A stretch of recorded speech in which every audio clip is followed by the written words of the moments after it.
The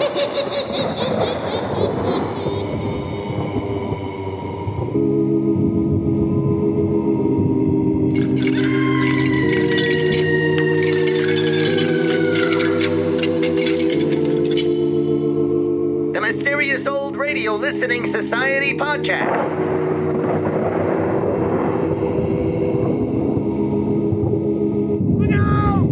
Welcome to the Mysterious Old Radio Listening Society, a podcast dedicated to suspense, crime, and horror stories from the golden age of radio. I'm Eric. I'm Tim. And I'm Joshua. We love mysterious old-time radio stories, but do they stand the test of time?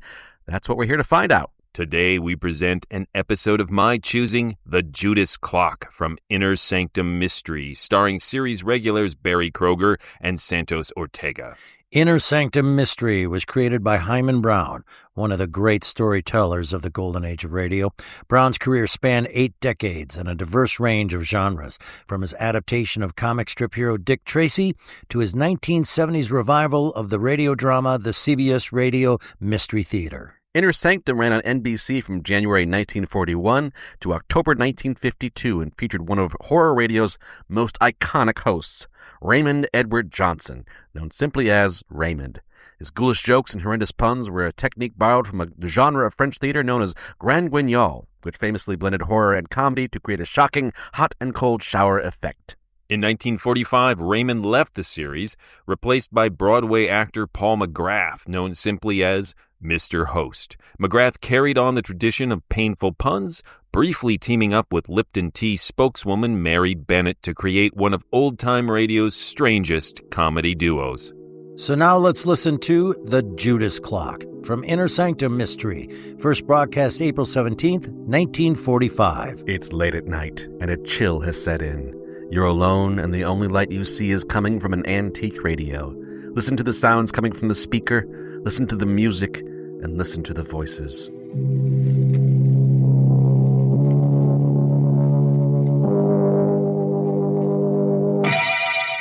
Lipton Tea and Lipton Soup present Inner Sanctum Mysteries.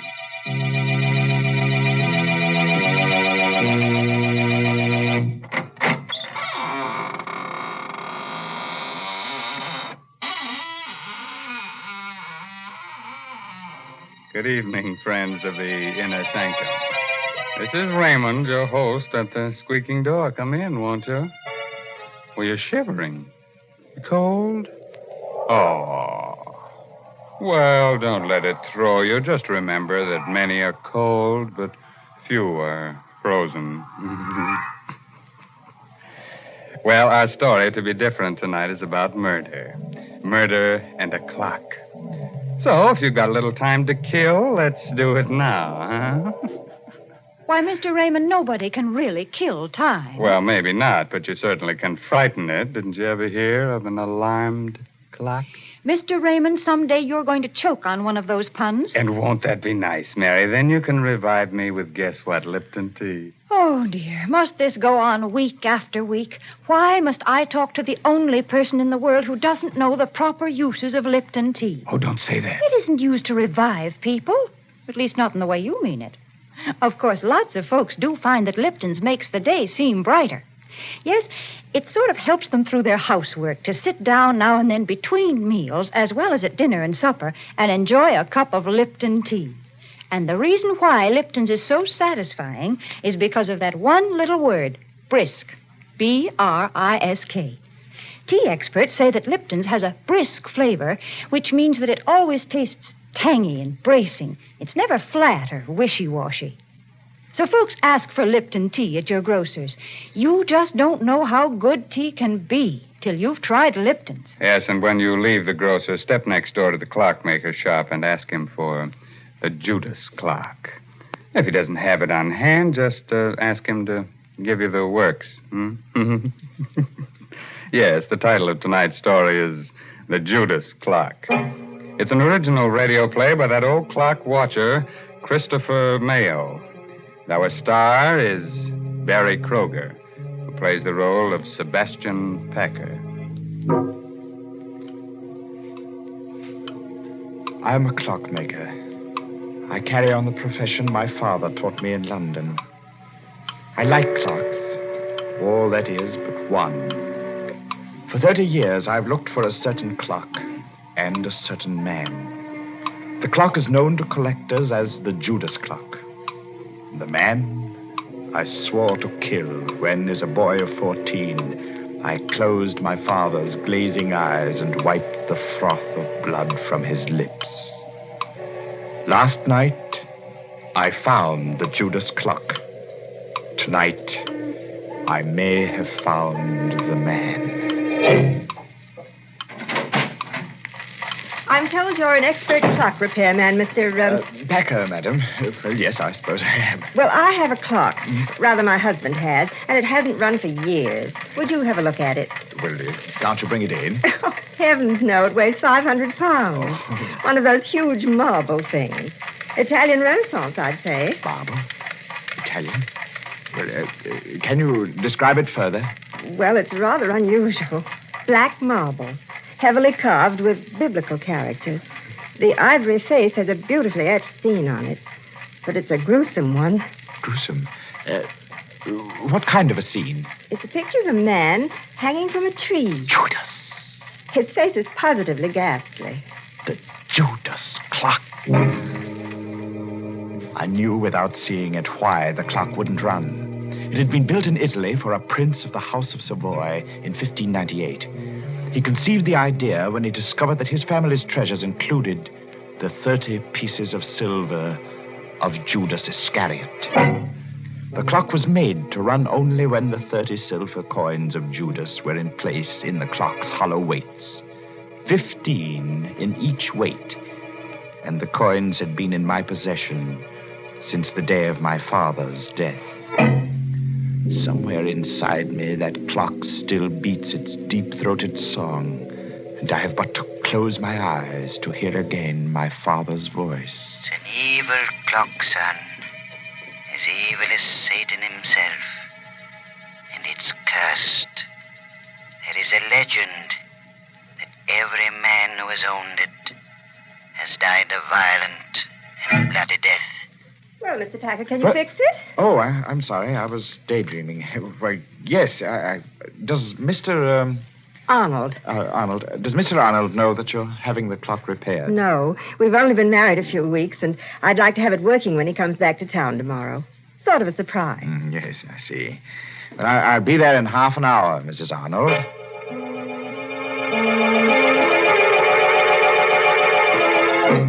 So last night, I went to the Arnold house and found the Judas Clock again. I started to work. Foghorns from the East River sounded much as I remembered they did in London. And suddenly, I was back there on a fateful day, about a fortnight after the clock had been uncrated by my father. I was in the shop when the man from Scotland Yard stepped in. He walked straight to the clock and stared at it. Good afternoon, sir. Does the clock interest you? Very much. When did you acquire it? A cousin bought it at an auction in Italy, and I'm displaying it for sale and consignment. My name's Pettibone, Scotland Yard. I've been looking for this clock for a month. It was stolen in Italy. Stolen? Yes, Mr. Packer. And worse, murder was done. Afraid you're involved in a bit of something here. Murder? I'm taking possession of the clock in the name of the Crown. I shall never forget the look of horror on the detective's face a moment later. He laid his hand on the clock's carving, and it froze there, while his face drained white and his eyes bulged. He opened and closed his mouth soundlessly and crumpled to the floor with his hands to his throat. He was still and twisted and very dead. Mr. Pettibone had died of a heart attack the moment he took possession of the clock. I helped Father drag him into the stockroom. Father wanted time to think, so I went to my room. I dozed off only to wake hours later at the sound of angry voices. Well, Cousin Andrew, you've done me a fine turn, haven't you? I've told you I didn't mean to kill the old girl. It was an accident. Don't talk so loud. Boy will hear us. You killed her as soon as you learned she'd made out a will in your favor. Then when you thought it was safe, you sold all her furnishings and sent the clock to me to sell. Very well, I did. And you're in it to the ears. I'll go to the police. Oh, and how will you explain poor, stiff Mr. Pettibone lying in your stockroom all this while? Besides, Timothy, this There's nothing to fear now. Pettibone's gone. He was the only one who suspected me. Now, you're the only one who knows. I'll crate this cursed black monster tomorrow, and you leave with it. And will you also crate Mr. Pettibone? I have a plan. Here, sit down in this chair, right here. I'll show you how we can solve the whole thing. My young heart beat with a wild dread as I listened. I could only see Cousin Andy's back, but I could see Father seated dejectedly in the chair near the Judas clock, his head in his hands. It was midnight. All the clocks in the shop began striking the hour, and louder than all the rest was the chime of the evil clock. If only then I had known, I might have done something, but the slow strokes beat on. 8, 9, 10, 11, 12. And before my horrified eyes, the heavy marble piece leaned slowly from the wall and crashed across my father's back. And Cousin Andy stood facing my father as the clock crushed his frail form and choked him. He made pitiful little sounds, his eyes begging for life. And the murderer just stood, his back to me, and watched. Thundering sinners, you die hard. Cousin Andy ran from the shop crying for help. He would claim an accident. I raced into the shop. My father was dead. I choked back my tears, and I closed the poor, staring eyes. I took the coins of Judas from the weights of the clock and ran from the shop, the blood-stained pieces jangling merrily in my pocket.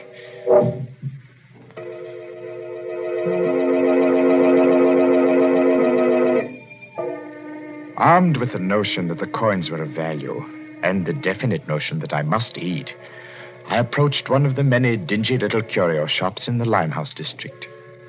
I stepped through the fog toward a shop where a dim light burned in the rear. Every inch of wall and ceiling was hung with curios, old armor, swords, and shields. I would have run out, but a weazened, apish man barked at me from the rear. Well, what do you want? I have something to sell. What you got? I have the 30 pieces of silver that belong to Judas Iscariot. I'll twist this scrawny neck off you. Pulling me leg, eh? Oh, no, sir, I'm not pulling your leg, sir. Here they are. Blimey. Silver, right enough. Where'd you cop them? Oh, I didn't steal them, sir. They belong to my father. A likely tale, that. Will you buy them? Buy him, he says. Buy him. Get out of here before I cause a bobby, you scamp. Get out! Oh, no, give me my coin. Get out or I'll come about and fetch you a sound one. The ugly brute came toward me. He held my coins clutched in a tight, hairy fist. Before I could move, he had struck me. And I hit the wall with a clatter. And then it happened again. For the second time that night, the curse of the Judas clock struck. As I hit the wall, my eye caught a metallic glint above, and a heavy object dropped from the ceiling. The man was about to strike me again when the object struck his head. And remained part of him. He fell. His skull split in two by a hangman's axe. I clamped my mouth on a cry and pried the man's fist open. The fresh blood made it hard, but I recovered the coins. And I stumbled in panic through the shop and out into the night. And the fog of London never swallowed a more frightened and lonely boy.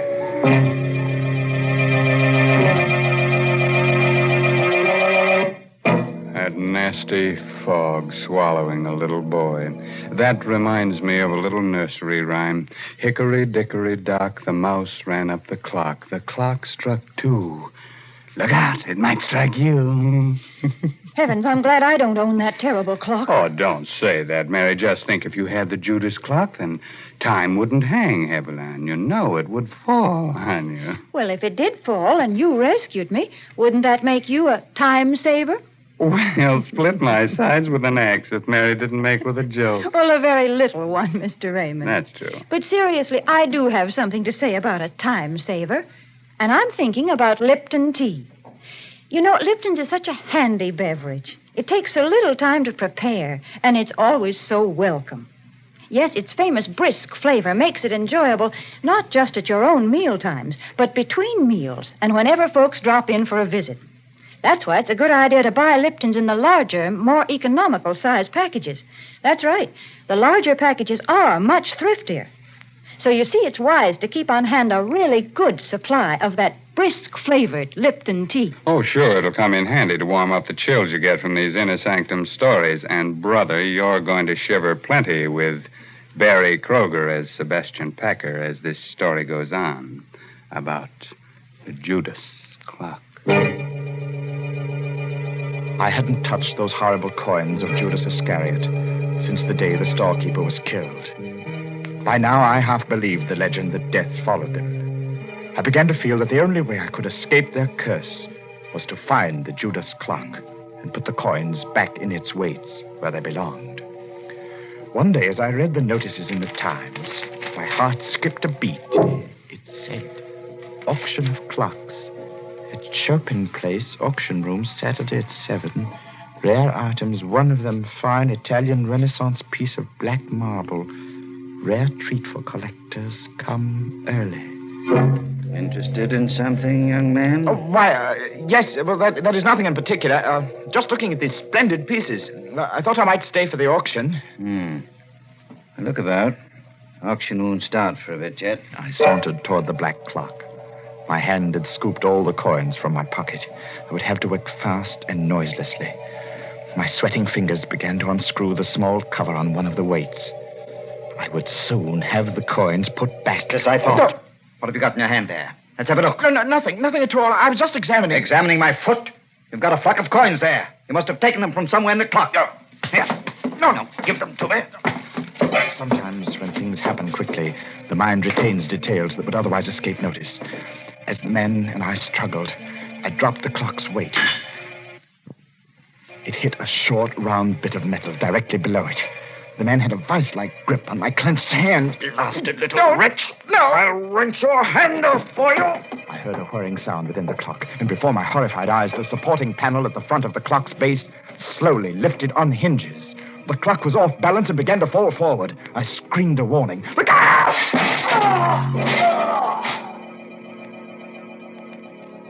The auction man was dead, mashed to a pulp of bone and blood beneath the clock, as my father had been. I ran to the door and out into the street. I was right back where I'd started. Only now I knew that my father had been murdered by Cousin Andy.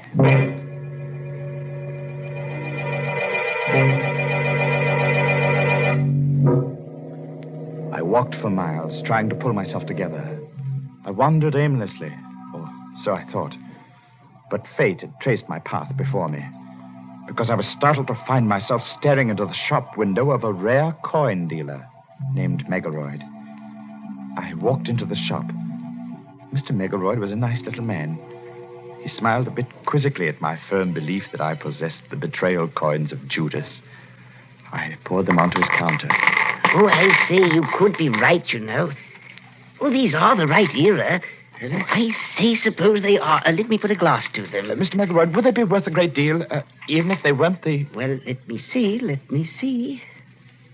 Yes, gracious, yes, they should be worth a great deal as collector's items alone. Well, Mr. Megaroyd, I feel that there's something I should tell you about these pieces. They... Yes? Oh, it's not important. Oh, well, now, just a moment. I have a catalogue on this here in my show window. I'll fidget just a jiffy. The coins lay on the counter. I watched Mr. Megaroyd run down the aisle. As he approached the display window, his foot caught in an electric wire which lay across the floor. The lights went out, and I saw him pitch forward and... Mr. Megaroyd! Mr. Megaroyd!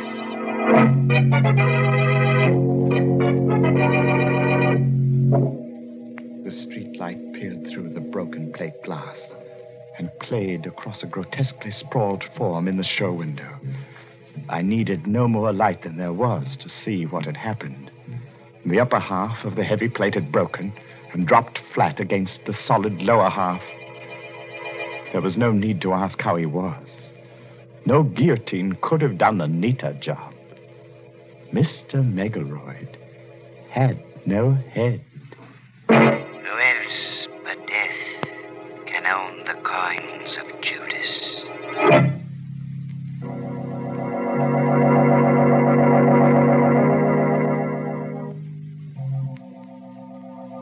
Tonight, I shall find out if Mr. Arnold is Cousin Andrew.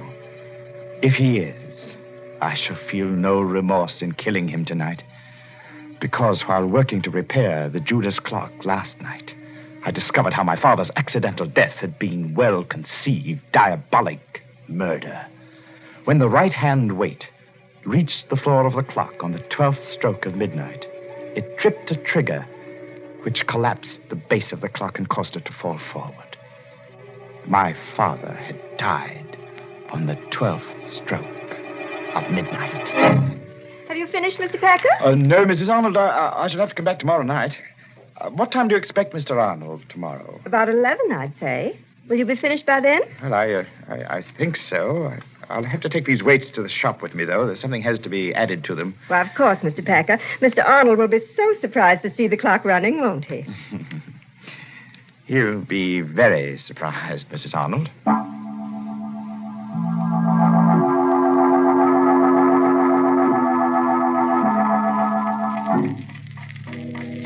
I've put the coins in their place within the weights. Not 15 in each weight, but 15 in one and 10 in the other. The other 5 coins are in my pocket. In another pocket, I have a small 38, although I don't plan to use it. 8 o'clock, and I have a 30-year-old date to keep. Good evening. Oh. Mr. Packer? Yes, but I'm closing now. I see you are. My name is Arnold. Just came in from Chicago.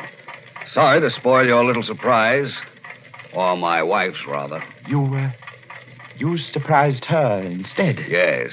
She had to confess. I wanted to go out, so she had to tell me about engaging you to repair the Judas Clock. You don't want it repaired? By all means, I insist. It's a splendid idea. But what I came for, really, was to tell you that you and I have much to talk about. Oh, do we? Yes. But look, close your place and bring along whatever you need to fix the clock, and we'll talk about it at my place. I'm all set. Let's go.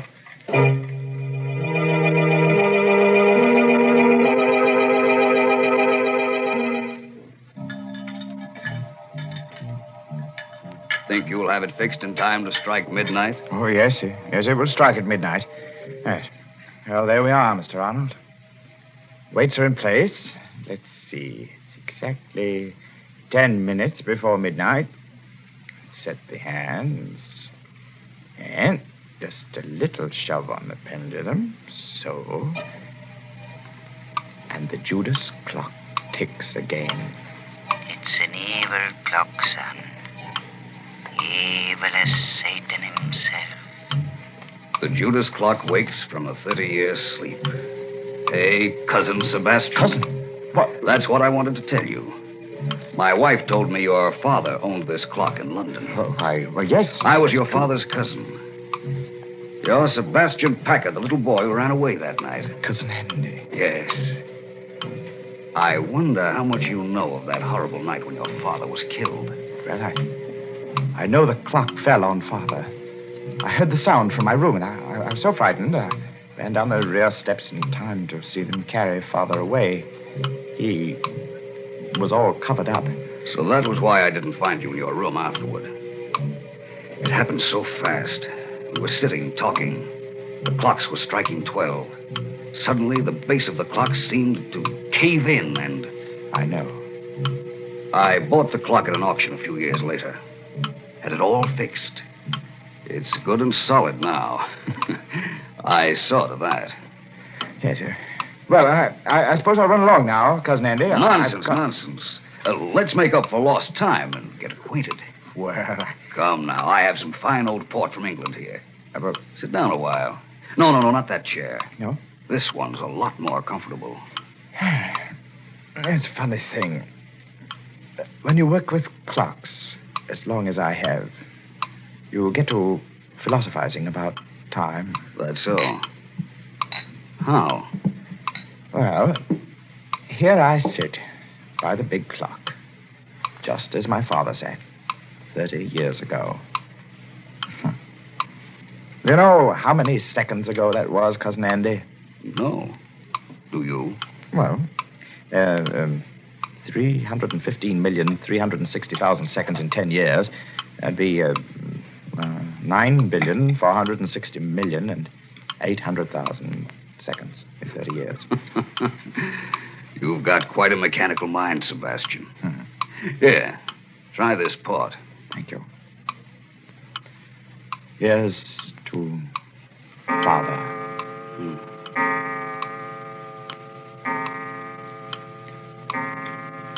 What's the matter, Cousin Andy? Are you ill? No. Your face is quite drawn, gray. Shut up.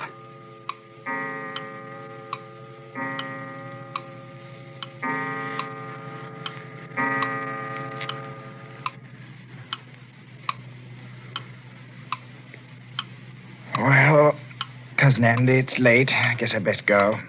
You know, you do look awfully sick. Oh, don't get up, old man. Sinners, Here, sit down and relax. Take my chair. It's the more comfortable.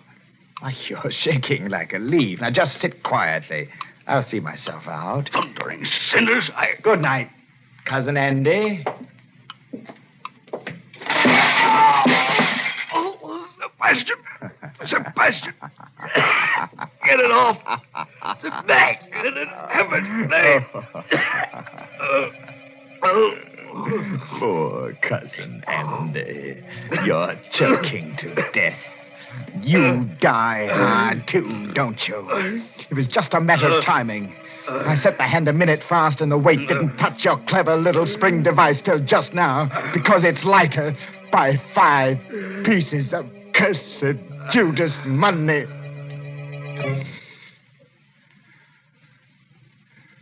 Rest easy, Father.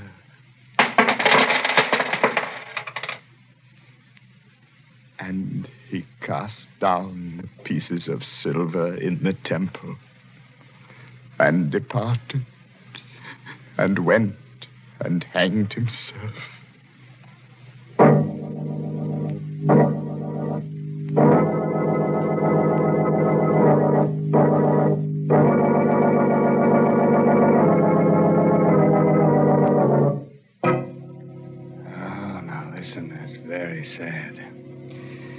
But a fine chime was had by all. Anybody want to buy a large grandfather clock? I'm in the market for a sundial myself. A sundial? My, they are old-timey. Say, Mr. Raymond, if you're afraid of clocks that tick, why don't you try to get hold of one of those old Egyptian water clocks? Oh, Mary, now you're going to tell me that when tea time comes around, the water begins to boil in the clock? Well, that would be quite an invention. But no, Mr. Raymond, right now I'm not going to talk about Lipton tea. Instead, I'm going to tell our listeners about an important job that lies ahead. A fight that's far from finished. Yes, the battle for Japan. Our government says that this Pacific War will be one of the most bitter and difficult in history. Never before has a nation fought so far away from its own shores. And to support this fight, we at home must work even harder at our home front activities. We must keep on buying more and more bonds, and we must hold on to them. And above all, we must stay on our war job until the job in the Pacific is over.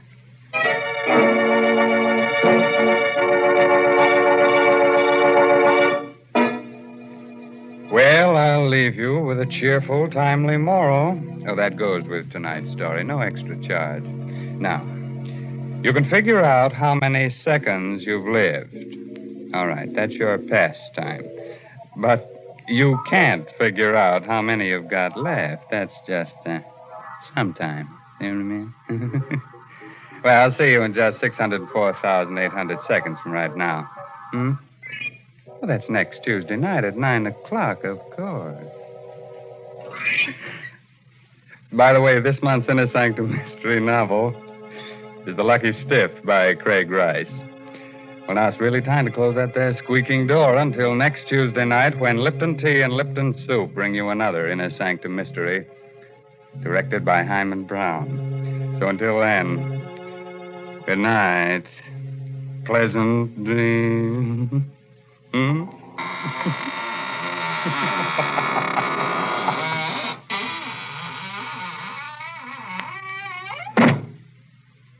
Folks, if you'd like to give the boys overseas a real taste of home, then why not include a package or two of Lipton's Noodle Soup Mix the next time you send them a box of food? Yes, Lipton's has the same homemade, chickeny taste as the soup you make right in your own kitchen. That's why it's a thoughtful, welcome little gift to send Lipton's. And as you know yourself, Lipton's Noodle Soup makes a grand snack.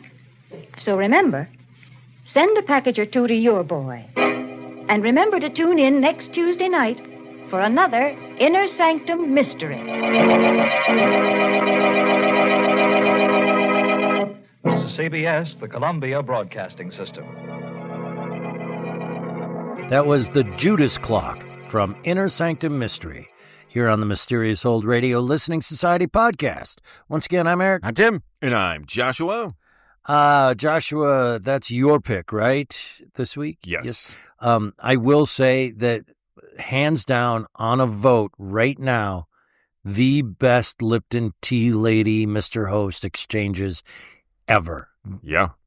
I know we're going to get into the story. No, it's one of the reasons I picked it. I think they are on fire. They are in fuego in this. The puns I usually sort of enjoy a little ironically, but many are cold, few are frozen. That's gold. And just the diabolicalness of the episode is the Judas Clock with a murder clock that runs on like biblical meme coins from Judas Iscariot and opens with a pun on the words of Christ. I'm like, bold choice, Mr. Host. I need to turn to our, in this round table, our biblical scholar.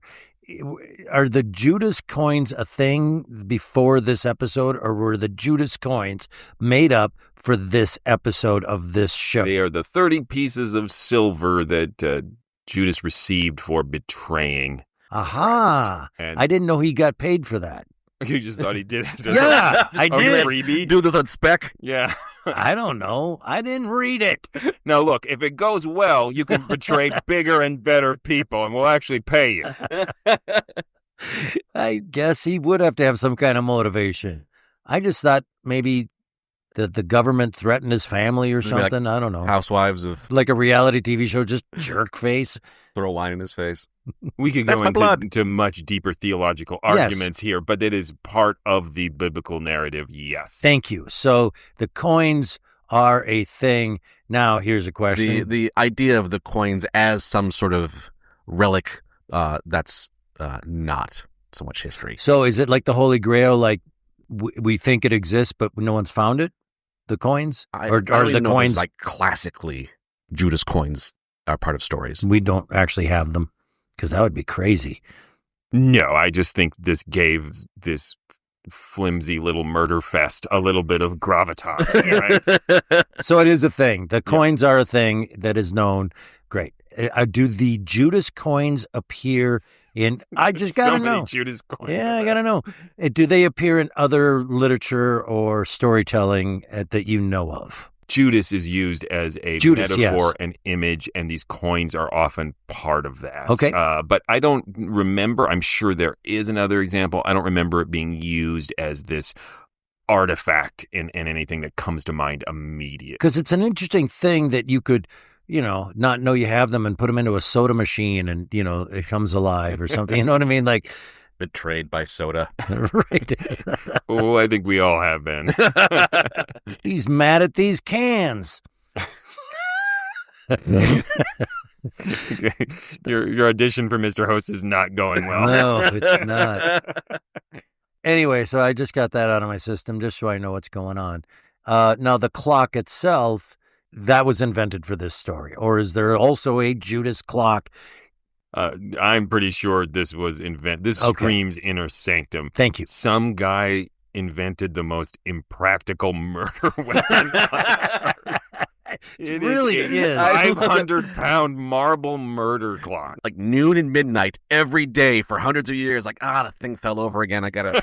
Right? Who put the Judas coins in again? Doesn't work without them. Then why have it? Oh, every morning get up and pick that damn thing up and then, get a new cat.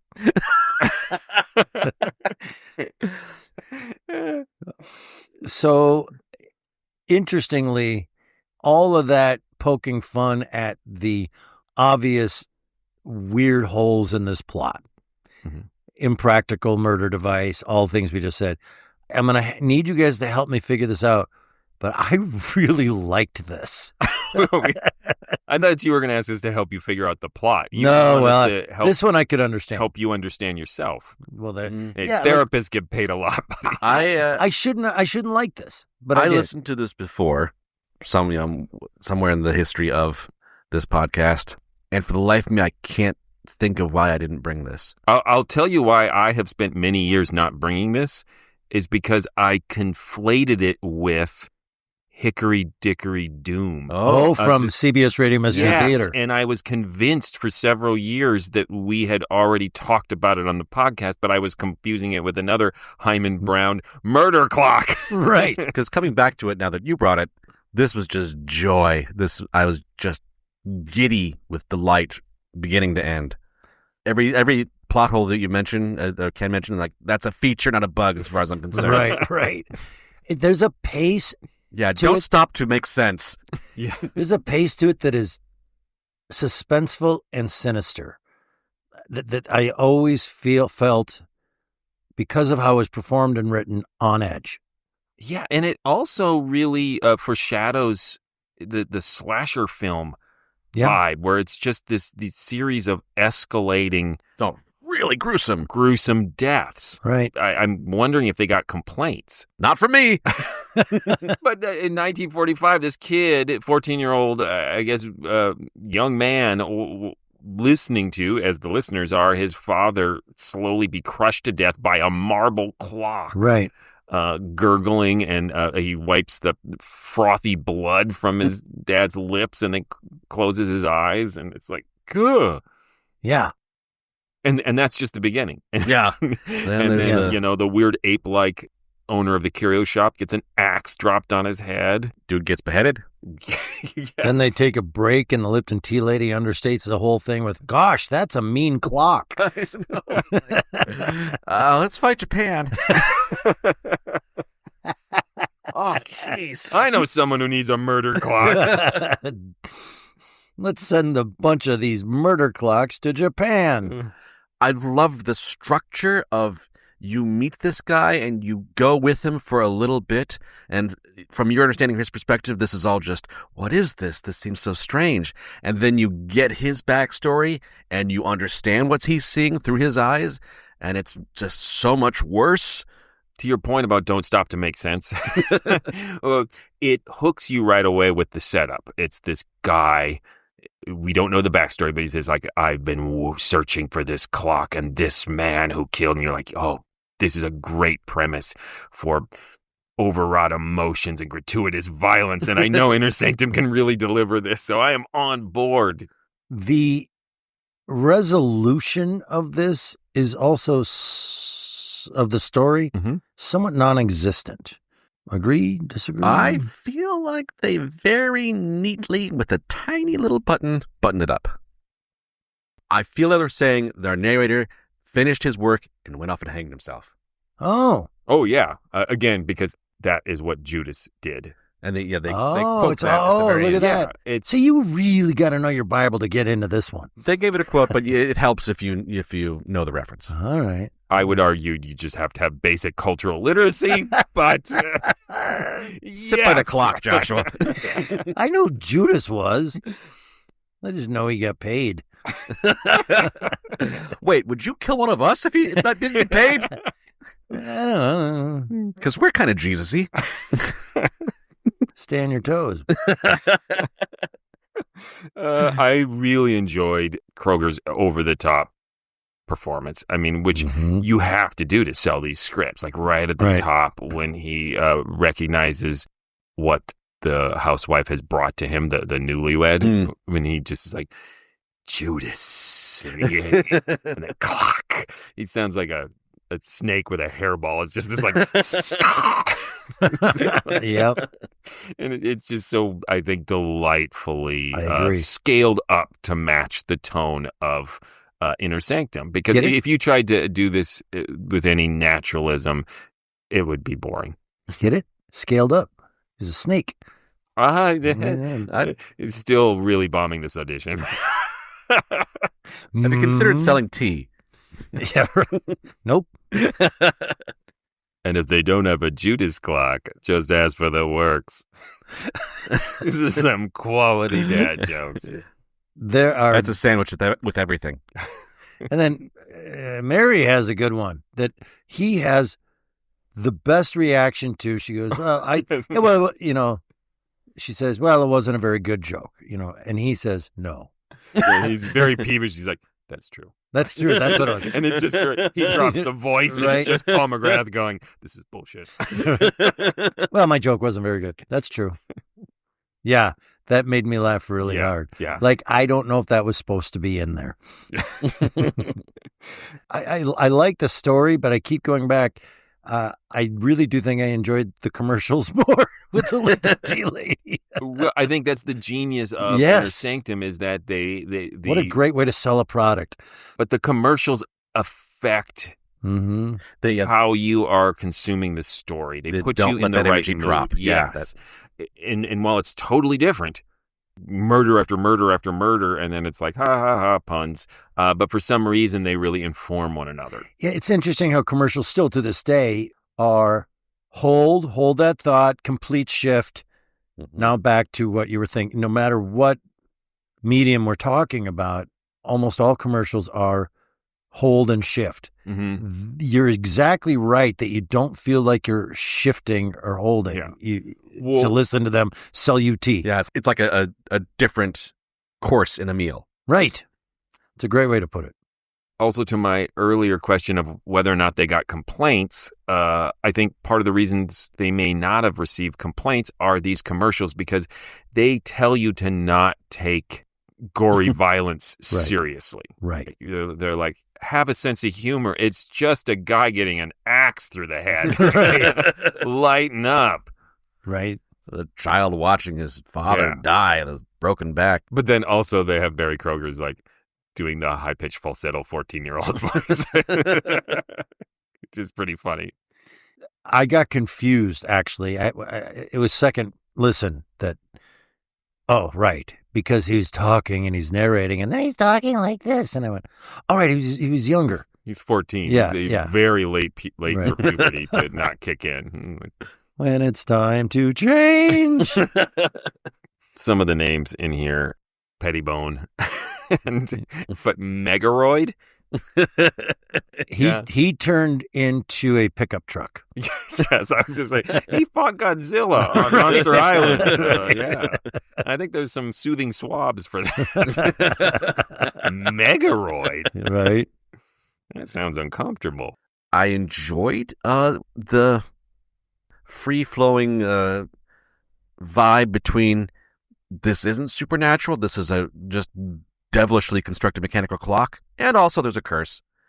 Our narrator's like, he's not going to suffer the consequences till it's time. Like everyone else, if they touch the coins, they're goners, but he can have them. Which made me feel in the storyline like the clock was on his side. For a while, I thought, this clock is protecting him. But do the coins know that when this mission is complete, doesn't need to kill him because he's going to kill himself? Yeah. Because he still dies at the end, but because he's voluntarily doing it, the coins don't take him out. Coins don't know that. Coins are stupid. Wow. That's hurtful. We just lost all our Patreon coin people. The quarters are dropping right now.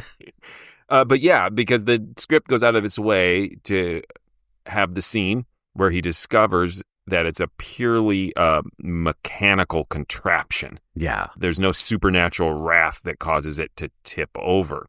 But then immediately after that scene, I was like, but what about the Scotland Yard guy who just touched it and had a heart attack? Was that a coincidence? And then the next scene, he takes it into Megaroid.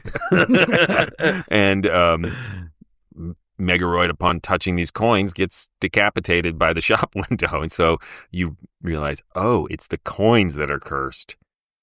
Yeah, and the clock is mechanical. Yeah. I mean, why that is? Yeah, again, lots of holes in this plot. Yet I'm not mad, and I should be. Or mad isn't the right word, but I should be like, lazy writing, right? But instead, I'm like, I enjoy it, and that's why I'm confused. There's lazy writing in here that if you listen to this podcast, you know I do not give a lot of grace to. It's an exchange of like, you can have this much fun if you ignore these things. Right. Yeah. And I would say the only thing you really have to ignore is why this clock was ever constructed this way. But to Tim's point, it's like in exchange for that, you get this just fun, over-the-top, overwrought, but perfectly overwrought. It's familial with the temples and crypts and things that Indiana Jones goes into. Like, this is ridiculous. This is elaborate and stupid to actually execute. Here's my question. Why then a clock? Couldn't it just be the Judas coins themselves? Why does there need to be a clock? Clearly, though, I have I'm coins. going to think about this too hard, but the prince had to have this clock constructed as a murder weapon. And then he decided to use the Judas coins, their just literal physical weight. Mm-hmm. So it was, what do we got hanging around here? We need some weight in this thing for this thing. Grab those Judas coins I get that I own. Yeah. And it's also like the coins are easy to steal. The clock, that's never going to show up in court. That's 500 pounds of marble. We have to let him go. The evidence is too heavy. Bag it. Oh, man. And I really enjoyed the precision of Barry's character. I forget the main character's name, of how he tells his cousin how many seconds it's been since his father was murdered. And it shows how he has carefully calculated this moment with the number of coins that he puts in the weights to know exactly when it's going to fall over. And it's just, again, a nice bit of melodrama. Yeah. Now, like, again, this is dark and horrible. If this were naturalistic, it would be grueling to sit through, right? But it's just an aesthetic piece. You're just like, this was fun. Yeah, as you none of these people are real. In the opening, the Grand Guignol of ha ha ha, ha ha ha, Yes.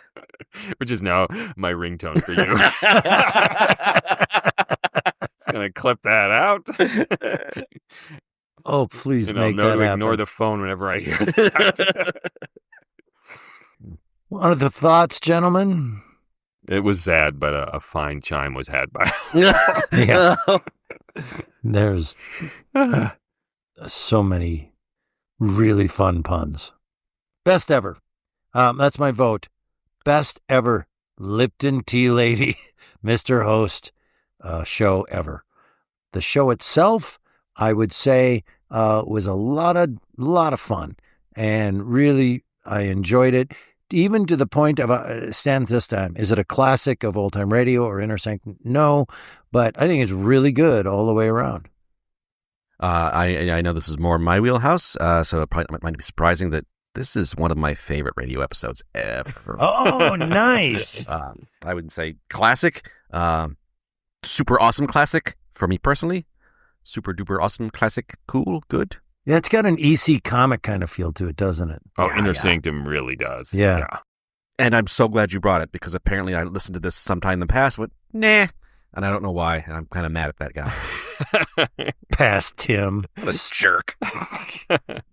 Yeah, I mean, this is just a mostly plotless murder pun fest. Classic.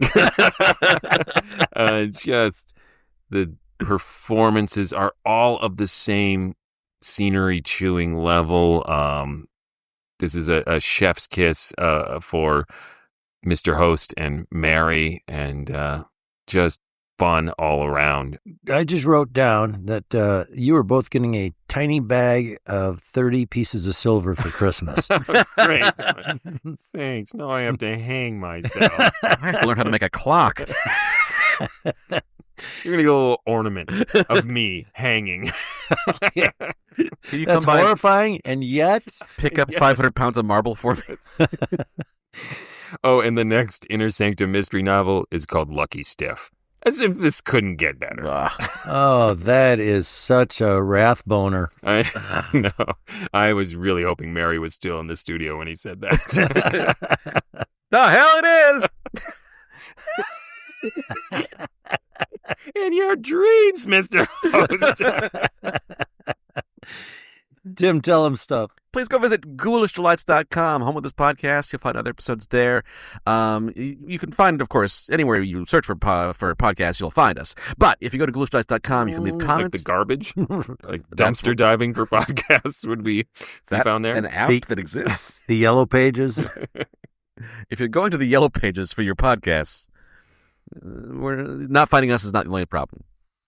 Anywho.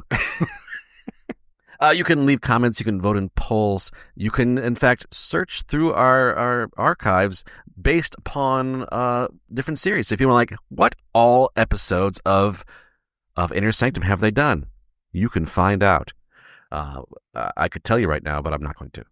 You'll also find a link to our spread shop to get some swag, and you'll find a link to our Patreon page. Yes, go to patreon.com/themorals and become a supporter of this podcast. Do you feel like you're just not really contributing in life, that you just go through day after day without really doing anything meaningful? Well, you can find that meaning through giving us money. Go to patreon.com/themorals and support this podcast today.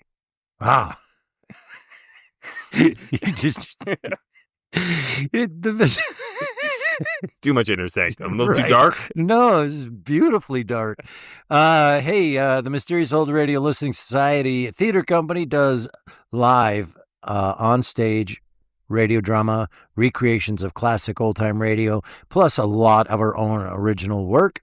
Come see us perform. You can do that by going to ghoulishdelights.com, and there you will see where we're performing, what we're performing, and how to get tickets. We'd love to see you, but if you can't make it, because, it's primarily in Minnesota, in the United States, just in case, they're in, like,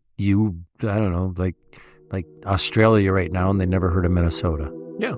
Yeah, you never know. They have airplanes in Australia. Yeah, I know. Just getting here is hard. That's like a 90-hour flight. Anyway, if you're a Patreon, we record the episodes, the audio of all of our live performances, and that is another perk. What are we doing next? Next, we kick off a thrilling 7-part discussion of the 15-part serial Bury Your Dead Arizona from I Love a Mystery. Until then... Look out! Ha ha ha, ha ha ha.